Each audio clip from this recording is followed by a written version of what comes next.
നമസ്കാരം സുഹൃത്തുക്കളെ, ഇന്ന് ഞാൻ നിങ്ങൾക്കായി കൊണ്ടുവന്നിരിക്കുന്നത് ഒരു അവിശ്വസനീയമായ കഥയാണ്. നിങ്ങൾ ആലോചിച്ചിട്ടുണ്ടോ, നമ്മൾ ഇവിടെ ഇരുന്ന് എയർ കണ്ടീഷണർ ഓൺ ചെയ്തിട്ടും അയ്യോ എന്തൊരു ചൂട് എന്ന് പറയുമ്പോൾ ഭൂമിയുടെ മറുഭാഗത്ത് ചിലർ -50°C നടക്കുകയാണ്. എന്തൊരു ക്രേസി ആയിട്ടുള്ള കാര്യമാണല്ലേ. ഓക്കെ, 1911 ഒന്ന് പോയി നോക്കാം. നമ്മുടെ നാട്ടിൽ ഓണം ആഘോഷിക്കുമ്പോൾ രണ്ട് സൂപ്പർ അഡ്വഞ്ചർ ആയിട്ടുള്ള ടീമുകൾ തമ്മിൽ എന്താ ചെയ്തതെന്ന് നിങ്ങൾക്ക് അറിയണോ? ദക്ഷിണ ധ്രുവം കീഴടക്കാൻ വേണ്ടി പുറപ്പെട്ടു. ഇതൊരു സിനിമ പോലെയാണ് കേസ്. ഒരു വശത്ത് നോർവേയുടെ റോൾഡ് അമുണ്ട്സൺ, മറുവശത്ത് ബ്രിട്ടൻ്റെ റോബർട്ട് സ്കോട്ട്. ഇവിടെ ഒരു ഫാക്റ്റ് ഞാൻ പറയട്ടെ. ഒരു കാലത്ത് GPS-ഓ സ്മാർട്ട് ഫോണോ ഒന്നുമില്ല. ഇന്ന് നമ്മൾ ഗൂഗിൾ മാപ്പ് ഉപയോഗിച്ച് കൊച്ചിയിൽ നിന്ന് കോഴിക്കോട്ടേക്ക് പോകുമ്പോൾ ഒരുപാട് തവണ വഴിതെറ്റി പോകാറുണ്ട്. എന്നാൽ ഇവർ എങ്ങനെയാണ് ഈ നക്ഷത്രങ്ങൾ മാത്രം നോക്കി ദക്ഷിണ ധ്രുവം കണ്ടെത്തിയത്? സ്കോട്ട് പോയത് എന്തെല്ലാം സാധനങ്ങളുമായിട്ടാണെന്ന് കേട്ടാൽ നിങ്ങൾ ചിലപ്പോൾ ഞെട്ടിപ്പോകാൻ സാധ്യതയുണ്ട്. ഒരു വലിയ സംഘം കുതിരകൾ, ടൺ കണക്കിന് സാധനങ്ങൾ.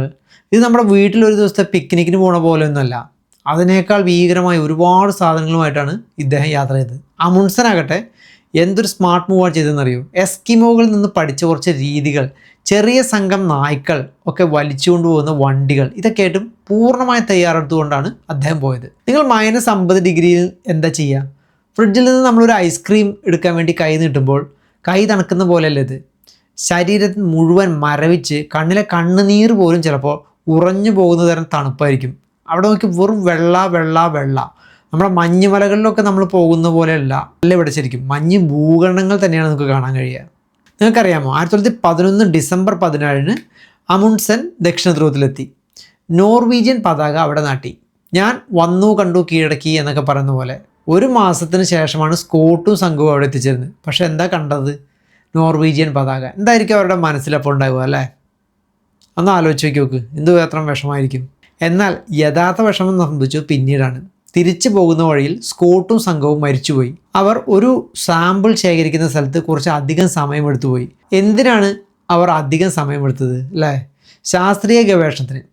അവർ ശേഖരിച്ച സാമ്പിളുകൾ ഇന്നും വിലപ്പെട്ടതാണ്. അവർ ശാസ്ത്രത്തിന് വേണ്ടി ജീവൻ വരെ ബലി കഴിച്ചു. ഇവിടെ ഒരു ബിഗ് ക്വസ്റ്റ്യൻ ഉണ്ട്. നമുക്ക് ആലോചിക്കേണ്ട ഒരു കാര്യമാണ്, ആരാണ് യഥാർത്ഥത്തിൽ ഇവിടെ ജയിച്ചത്? അമുണ്ട്സൺ ആദ്യം എത്തി, ജീവനോടെ തിരിച്ചു വന്നു. സ്കോട്ടാകട്ടെ പിന്നാലെ എത്തി, പക്ഷെ മരിച്ചുപോയി. പക്ഷെ ബ്രിട്ടീഷുകാർ സ്കോട്ടിനെ വീരനായകനായിട്ടാണ് കാണുന്നത്. കാരണം അദ്ദേഹം ശാസ്ത്രത്തിന് വേണ്ടി ജീവൻ വരെ പണയം നൽകിയ ആളാണ്. ഇപ്പോൾ ഭൂമിയിൽ നിന്ന് ബഹിരാകാശത്തേക്ക് നമ്മുടെ കാഴ്ച മാറ്റി നോക്കുകയാണെങ്കിൽ, നമ്മളിവിടെ വീട്ടിൻ്റെ ഒരു അതിർത്തി തർക്കത്തിൻ്റെ സമയത്ത് ഇങ്ങോട്ട് കാല് കുത്തിയാൽ നമ്മൾ കാല് വെട്ടിക്കളയും എന്നൊക്കെ പറയുന്നത് കേട്ടിട്ടില്ലേ? അതുപോലെ തന്നെയായിരുന്നു പണ്ട് രാജ്യങ്ങളും. അവർ ഒരു കാലത്ത് ബഹിരാകാശത്തും ഇതുപോലെ അധിനിവേശം സ്ഥാപിക്കാൻ ശ്രമിച്ചിരുന്നു. ശരിക്കും അതിരുകൾ വേണോ ബഹിരാകാശത്ത്? കടൽ പോലെ ബഹിരാകാശവും എല്ലാവർക്കും പൊതുവാണെന്ന് ഹ്യൂഗോ ഗ്രേഷ്യസ് ആണ് പറഞ്ഞത്. പക്ഷേ ശീതയുദ്ധകാലത്ത് അമേരിക്കയുടെ U-2 വിമാനം സോവിയറ്റ് യൂണിയൻ്റെ വ്യോമാതിർത്തി ലംഘിച്ച സമയത്ത് അവർ അത് വെടിവെച്ചിട്ടില്ലേ? നമ്മുടെ അയൽപക്ക തർക്കം പോലെ തന്നെ. അതിര് വരെ എത്താം, പക്ഷെ അതിര് ലംഘിക്കരുത്. എന്നാൽ ബഹിരാകാശത്തിൽ എവിടെയാണ് അതിര്? 100 കിലോമീറ്റർ, 150 കിലോമീറ്റർ? ഒരു പക്ഷേ ബഹിരാകാശം ഒരു പൊതു സ്വത്തായിരിക്കണം അല്ലേ? സുഹൃത്തുക്കളെ, നമ്മൾ കേരളത്തിൽ പ്രളയ സമയത്ത് കാണിച്ച ഒരുമയും സഹകരണവും ഒക്കെ ഇല്ലേ? അതുപോലെ ബഹിരാകാശത്തും വേണം. നാസയും ഇസ്രോയും സ്പേസ് എക്സും ചൈനയും എല്ലാം ഒരുമിച്ച് പ്രവർത്തിക്കണം. നമ്മുടെ പഴയ ആപ്തവാക്യം ഓർക്കുന്നുണ്ടോ? നന്മ വരുത്തുക, നല്ലത് ചിന്തിക്കുക എന്ന്. ഇതാണ് ബഹിരാകാശ പര്യവേഷണത്തിലും വേണ്ടത്. ഈ പഴയ കഥയിൽ നിന്നും നമുക്ക് വലിയ പാഠങ്ങൾ പഠിക്കാനുണ്ട്. നമ്മൾ നമ്മുടെ ഭാവി തലമുറയ്ക്ക് ഒരു നല്ല ലോകം സമ്മാനിക്കാൻ ഒന്നിച്ച് പ്രവർത്തിക്കണം. അമുണ്ട്സനും സ്കോട്ടും പോലെ നമുക്കും പുതിയ ലോകങ്ങൾ കണ്ടെത്താം. പക്ഷേ ഇത്തവണ ഒരുമിച്ചാണെന്ന് മാത്രം. ഇത്രയും കേട്ടതിന് നന്ദി സുഹൃത്തുക്കളെ.